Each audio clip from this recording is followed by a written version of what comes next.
वक्रतुंड महाकाया सूर्यकोटि समप्रभो निर्विघ्नं कुरु मे देव सर्वकार्येषु सर्वदा।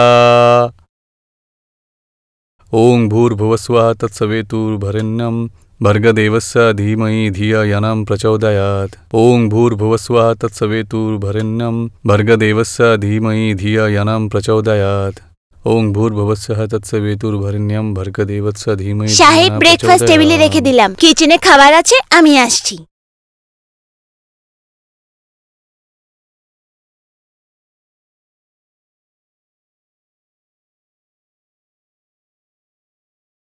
ओं भूर्भुवस्सुः तत्सवितुर्वरेण्यं भर्गदेवस्य धिया यो नः प्रचोदयात्। ओं भूर्भुवस्सुः तत्सवितुर्वरेण्यं भर्गदेवस्य धिया यो नः प्रचोदयात्।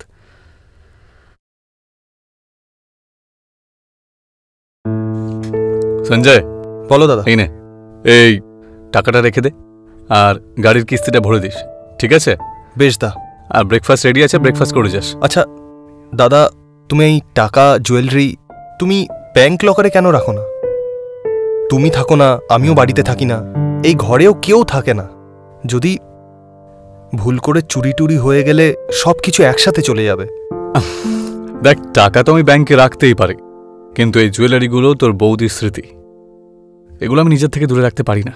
প্রতিদিন ওগুলোকে আমি একবার দেখে বলতে পারিস ওর কথা মনে করিনি আমি। দাদা, তুমি বৌদির কথা ভেবে আর কতদিন থাকবে? তোমার মনে হয় না এই ঘরে আরেকজন মহিলার দরকার রয়েছে? আমি তো বলবো যে তুমি বিয়ে করে নাও দাদা।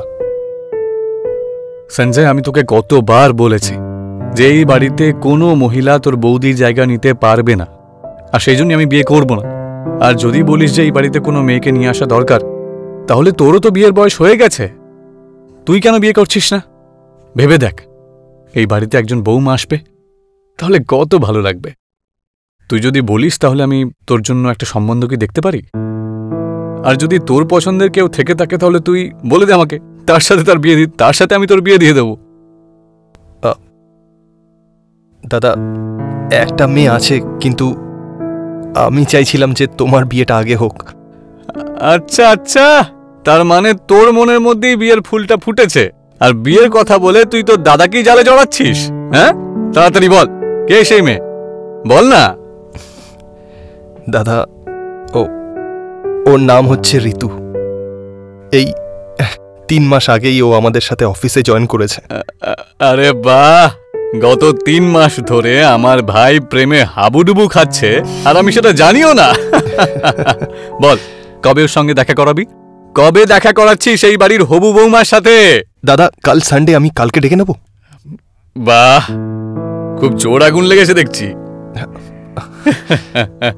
কালকে কেন, আজকেই ডেকে নিয়ে আয়। আর হ্যাঁ, ওর সামনে একটু কন্ট্রোলে থাকিস, তুই বেশি লাফালাফি করিস না, ঠিক আছে? ঠিক আছে দাদা। আচ্ছা, আমি তাহলে এবার রেডি হইনি, না হলে আজকে আমরা দুজনেই অফিসের জন্য লেট হয়ে যাব। নে চ।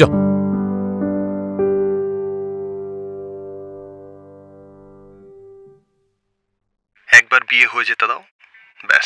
সঞ্জয়, আমার তো খুব ভয় করছে। দাদার সাথে দেখা করে আমি কি কথা বলবো? আরে এতে ভয় পাওয়ার কি আছে? যা জিজ্ঞেস করবে উত্তর দেবে। আচ্ছা শোনো, একটা ভালো দেখে না সালভার স্যুট পরে আসবে। কেন, শর্ট ড্রেস পরে আসলে কোনো প্রবলেম হবে নাকি? আরে শর্ট ড্রেস পরে আসলে না, তোমার সাথে দাদা আমাকেও ঘর থেকে বাইরে বার করে দেবে।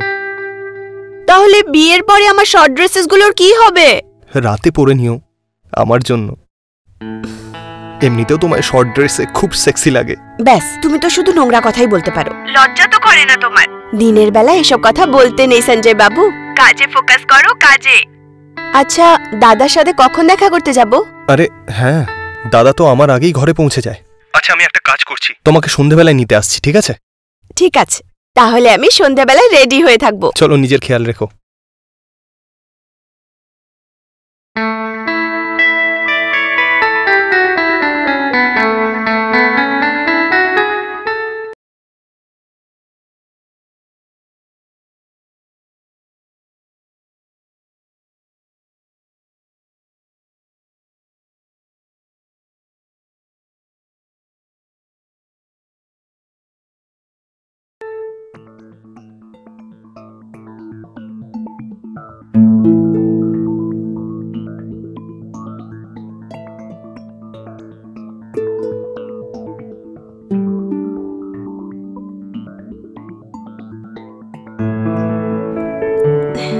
এসে গেছিস তোরা?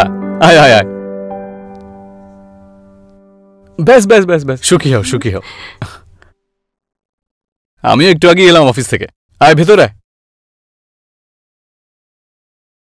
এখানে এসে বসো বসো।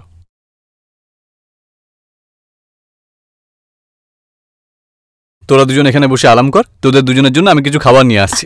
আরে না দাদা, আমি বানিয়ে দিচ্ছি না। আরে না না, একবার তুমি আগে এই বাড়িতে বউ হয়ে চলে এসো, তারপর তোমার হাতের রান্না আমরা রোজ খাবো, প্রত্যেক দিন। তুমি এখানে বসে চুপ করে। আচ্ছা এটা বলো, আমাদের বাড়িটা কেমন লাগলো? খুব ভালো।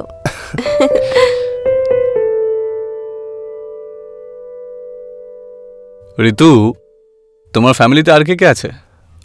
দাদা, ঋতু আর ওর মা থাকে একসাথে। সঞ্জয়, আমি কি তোকে জিজ্ঞেস করেছি? আমি ঋতুর সাথে কথা বলছি তো। মা, তুমি এটা ইন্টারভিউ মনে করো না, আমি শুধু জিজ্ঞেস করছি। ব্যাস দাদা, আমি আর আমার মাই আছি। যখন আমি 4 বছরের ছিলাম তখন আমার বাবার ডেথ হয়ে গেছিল। তারপর মাই আমাকে বড় করেছে। আর যখন আমি 3 মাস আগে জব পেলাম তখন মা বরেলি থেকে আমার কাছে চলে এসেছে। আসলে জানেন তো, মা আমাকে কখনো একা ছাড়েনি। আর এখানে তোমরা কোথায় থাকো? ওই ইন্দ্রনগর আছে না, ওর পাশেই। আচ্ছা ঋতুমা, একটা কথা বলো তো, তুমি সঞ্জয়কে পছন্দ করলে কি করে? ও তো খুব অলস। হ্যাঁ দাদা জানি, যাই হোক কোনো ব্যাপার না, একবার বিয়ে হয়ে গেলে সবকিছু ঠিক করে দেব আমি। এক মিনিট, তোমরা দুজন এখানে বসে কথা বলো, আমার একটা দরকারি কাজ রয়েছে, আমি কাজটা সেরে আসছি। আমি তোমাদের জন্য খাবার বানিয়ে রেখেছি, তোমরা কিন্তু খেয়েছো। আচ্ছা আমি আসছি। ঠিক আছে দাদা, বাই। বাই দাদা।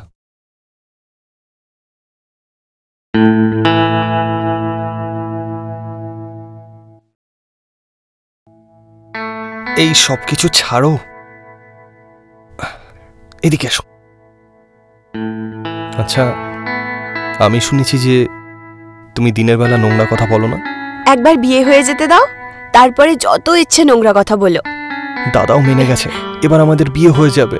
দাদা তো রাজি হয়ে গেছে ডার্লিং, কিন্তু মাকে রাজি করা এখনো বাকি আছে। মাও মেনে যাবেন, আপাতত আজকের জন্য তুমি তো মেনে যাও। না প্লিজ, না না প্লিজ।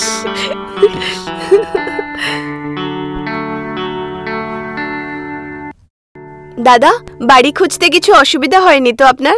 না না, কোনো প্রবলেম হয়নি। মামনি, তাড়াতাড়ি এসো, সবাই অপেক্ষা করছে তো।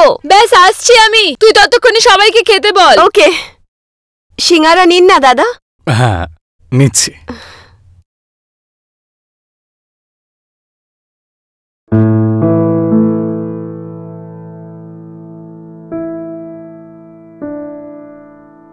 দেখা, থ্যাংক ইউ। নাও বাবু, চা খাও। ঋতু চা নে। না না, দেখুন বিজয় বাবু, আমরা ঋতুকে খুব আদর করে পালন করেছি। ওর বাবা তো আমাদের অনেক আগেই ছেড়ে চলে গেছে, তো বাবার ভালোবাসা কি ঋতু জানে না। কিন্তু যখন সঞ্জয়ের সাথে বিয়ে হয়ে যাবে তখন ও বড় দাদার রূপে ও বাবাকে পেয়ে যাবে। এটা ভেবেই আমার খুব ভালো লাগছে। দেখুন, আপনি একদম চিন্তা করবেন না, ঋতু আমার নিজের মেয়ের মতন। একবার ও আমার বাড়িতে বৌমা হয়ে চলে এলেই ব্যাস, আমারও আর কোনো চিন্তা থাকবে না। সত্যি কথা বলেছেন, আর আমিও তারপর বারেলি চলে যাব। আরে আপনি বারেলি কেন ফিরে যাচ্ছেন? আপনি যদি চান তাহলে আপনি আমাদের সাথে আমাদের বাড়িতেই থাকতে পারেন। আরে না না, আমাদের ঘরে তো মেয়ের ঘরে জলও খায় না, আর আপনি বলছেন আমাকে মেয়ের বাড়িতে থাকতে? না না, এটা সম্ভব না। তাহলে আপনি এখানেই থাকুন না। বারেলি একা একা গিয়ে কি করবেন? যদি এখানে থাকেন অন্তত দেখা সাক্ষাৎ তো হতেই থাকবে। হ্যাঁ মামনি, দাদা তো একদম ঠিক বলছেন। তুমি আমার শ্বশুর বাড়িতে না থাকতে পারলে কি হলো, এখানে তো থাকতে পারো না। আচ্ছা আচ্ছা, ঠিক আছে, থেকে যাব। আচ্ছা বিজয়বাবু শুনুন না, পুরোহিত মশাই পরের সপ্তাহের কথা বলেছে। উনি বলেছেন ওটা শুভ দিন, আপনার কি মতামত? এতে আমার আবার কি প্রবলেম হতে পারে? সঞ্জয় আর ঋতুর যদি কোনো সমস্যা না থাকে। দাদা, আমাদের কোনো প্রবলেমই নেই, আপনাদের যেটা ঠিক মনে হয়। তাহলে ঠিক আছে, পরের সপ্তাহে ওদের বিয়েটা আমরা দিয়েই দিই। এটা দারুণ ব্যাপার। তাহলে এত ভালো কথায় মুখ মিষ্টি তো করতেই হয়। অবশ্যই। নিন না জিলিপি, নিন না।